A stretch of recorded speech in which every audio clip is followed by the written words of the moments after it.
Okay, the news from the middle is that the India legends have won the toss. They're going to have a bowl first. पहली गेंद ये off stump के बाहर थी और अब हल्का सा पुश किया ऑफ साइड में। ये बहुत बढ़िया गेंद, एलबीडब्ल्यू की अपील और आउट। ऑफ और मिडिल स्टंप पर थी, ऑफ स्टंप। और पहला विकेट देखिए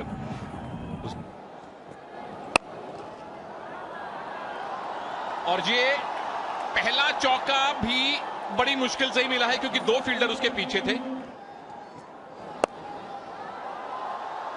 शॉर्ट बॉल थी जिसका फायदा उठाया आफ्ताब अहमद। एक और चौका मिलेगा। तीन खराब गेंदें और तीनों को तसल्ली से धोया है आफ्ताब अहमद ने।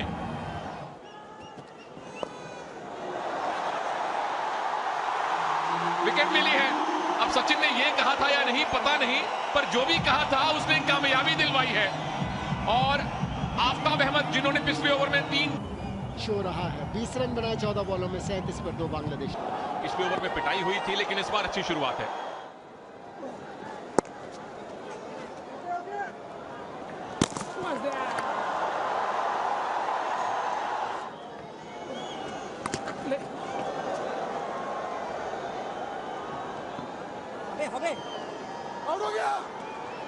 दूसरे रन के लिए लौटे हैं और इस बार संभवतः है थर्ड अंपायर का यह निर्णय देखना पड़ेगा। बहुत बार 2 फुट बाहर, तीसरा झटका।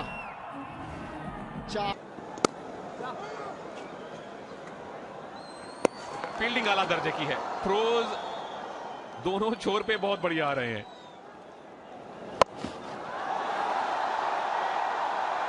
और दर्शक कहेंगे धन्यवाद प्रज्ञान ओझा इस चौथी कामयाबी के लिए। नजमुल सदर चौथा शिकार बने हैं भारतीय टीम का।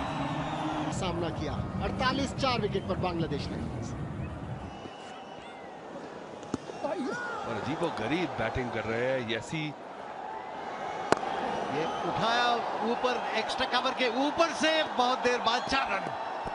बहुत देर बाद ये अच्छा स्ट्रोक लगा, इनसाइड आउट। ऑफ साइड में जगह बना ली, थोड़ा लेग साइड में हट गए और ऑफ साइड में ऊंचा उठाकर बढ़िया चिप शॉट, लेकिन ताकत के साथ फ्लोइंग रन। जी हाँ, इस तरह की बैटिंग करनी होगी, और करनी होगी क्योंकि चौथा चौका आया है इस पारी का। अच्छा स्ट्रोक है सीधा, और हालांकि आउटफील्ड धीमा है फिर भी क्योंकि बिल्कुल सीधा खेला था, तो एक और चौका मिला। और फिर से उठाया ऑन साइड में लॉन्ग ऑन की तरफ, लेकिन वहां पर कैच छूट गया। लॉन्ग ऑन पर फील्डर था बाउंड्री लाइन के ठीक नजदीक। ओह, और एक और विकेट जाएगा मुझे तो लग रहा है। इतनी कैजुअल बैटिंग और एकदम निकल से आया। और अब हो गया 61 पे 500। और इस बार चकमा खा गए थे काफी हद तक एलबीडब्ल्यू की अपील, लेकिन अंपायर ने नॉट आउट कहा। आगे निकल कर आया, उठाया, इस बार कनेक्शन ठीक से हो रहा है और 6 रन। बहुत देर बाद ये एक करारा स्ट्रोक लगाने में सफलता प्राप्त हुई घोष को। आगे निकल कर आए, उठाना चाहते थे ऑन साइड में और आउट एलबीडब्ल्यू। क्या बात है, गेंद कमाल की है। बढ़िया डिलीवरी,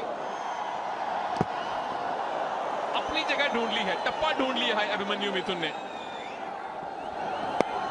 फिर से वही लाइन है और इस बार युवराज आसान कैच को मुश्किल बना दिया उन्होंने, परंतु जो निरंतरता से गेंदबाजी की पुरस्कार मिलना बनता था। धीमी गति से बॉल डाल दी थी। जब आप इतना दूर से भाग के आए और तेज बॉलिंग कर रहे हो और बीच में एकदम से इस तरह से लेग स्पिन के एक्शन में धीमी गति की बॉल डाल दें तो चकमा तो खा ही जाते हैं बैट्समैन। पूरी तरह से चकमा खाए, बॉल हाथ में ठीक से आई नहीं, लेकिन युवराज सिंह ने आंखें जमाई रखी बॉल के ऊपर। 2 ही रन बनाए मशहूद ने। 80 पर 7 बांग्लादेश। मेरे साथ हैं सुबोध उनियाल जी जो कि मिनिस्टर हैं फॉरेस्ट एनवायरनमेंट की गवर्नमेंट उत्तराखंड। आपका स्वागत है सुबोध जी। बहुत धन्यवाद सरपंच जी। इतना शानदार वातावरण यहाँ पर बन गया है देहरादून में, ये देखकर आप लोगों को तो बहुत ज्यादा प्रसन्नता हो रही होगी। निश्चित रूप से ये उत्तराखंड के लिए 23 रन बनाए दिमाग घोष ने। 80 पर 8 अब बांग्लादेश ने। इनको पता था कि गेंद कहां पे आएगी, तो अच्छा एंटीसिपेट किया महमूद ने और एक स्वागत योग्य चौका है।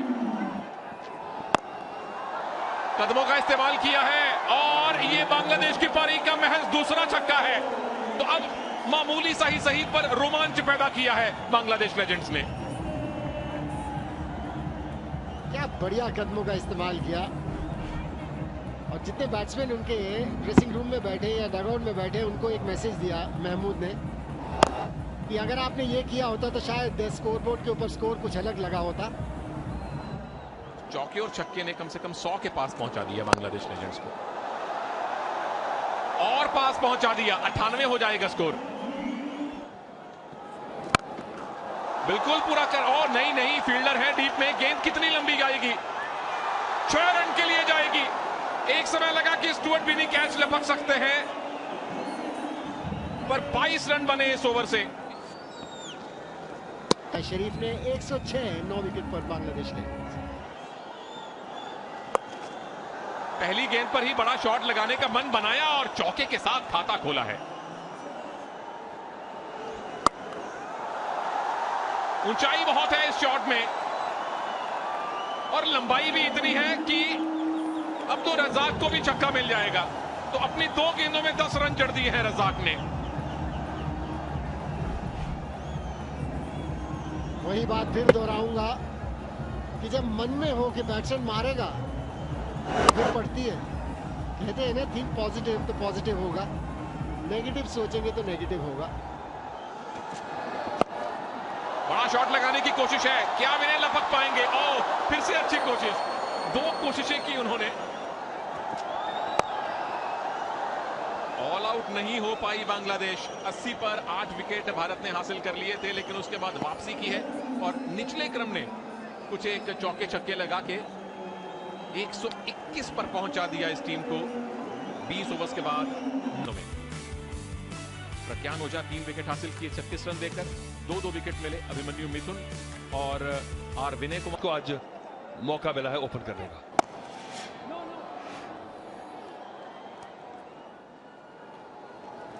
और बिल्कुल सही किया नमन ओझा ने, पहला चौका निकल के दिया। थोड़ा दबाव बनता चला जा रहा था, 13 गेंदें हो चुकी थी, सिर्फ 5 रन आए थे, क्योंकि विकेट नहीं भी देना ये भी एक दिक्कत है।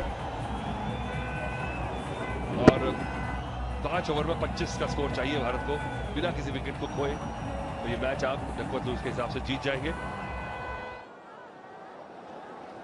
और यहां पर बॉल अगली ही गेंद को आगे निकलकर उठाना चाह रहे हैं। चलिए, अब दबाव भारतीय टीम पे है क्योंकि बारिश का माहौल है और डकवर्थ लुईस का भी ख्याल रखना होगा। 11 पे बॉलर के पास से और मिड ऑफ के बीच, बॉलर और मिड ऑफ के बीच में से बढ़िया ड्राइव, 4 रन। ये फिर से शॉट और बैकवर्ड पर जाकर पुल किया, बैकवर्ड स्क्वायर लेग बाउंड्री की तरफ, 4 रन। लेग स्टंप के बाहर थी और विकेट कीपर ने डाइव करके उसको फील्ड करने की कोशिश की थी, लेकिन डीप फाइन लेग बाउंड्री के बाहर लेग बाय के रूप में 4 रन। और ये देखिए दुर्भाग्य की बात कि ऐसे वक्त जबकि 5 ओवर के खेल से मैच का फैसला हो सकता था, चौथे ओवर के बाद ही अचानक बारिश तेज हो गई और एक बार फिर से कवर्स मैदान पर आ रहे हैं। ओहो, देखिए दिल टूट गया। बल 1 ओवर हो जाता है तो होने की अभी फिलहाल तो कोई संभावना नहीं है। ग्राउंड स्टाफ के लिए आपका दिल पसीज रहा है कि जिस तरह से इन्होंने मेहनत करके पूरा ग्राउंड सुखा दिया था, खेलने के लिए तैयार कर दिया था और लग रहा था कि 1 ओवर तो कम से कम हो ही जाएगा, तभी जोरदार बारिश फिर से शुरू हो गई। मैच समरी देखें तो बांग्लादेश लेजेंड्स ने 20 ओवर्स में 121 रन बनाए 9 विकेट के नुकसान पर, और भारत को जीतने के लिए 122 रन बनाने थे 20 ओवर्स में। लेकिन बारिश शुरू हो गई 4 ओवर्स के बाद ही, तो मिनिमम जो ओवर्स चाहिए थे, कम से कम 5 ओवर्स चाहिए ताकि मैच का फैसला करारा जा सके, लेकिन 5 ओवर हुए ही नहीं। 4 ओवर्स के बाद ही बारिश शुरू हो गई और मैच खत्म हो गया।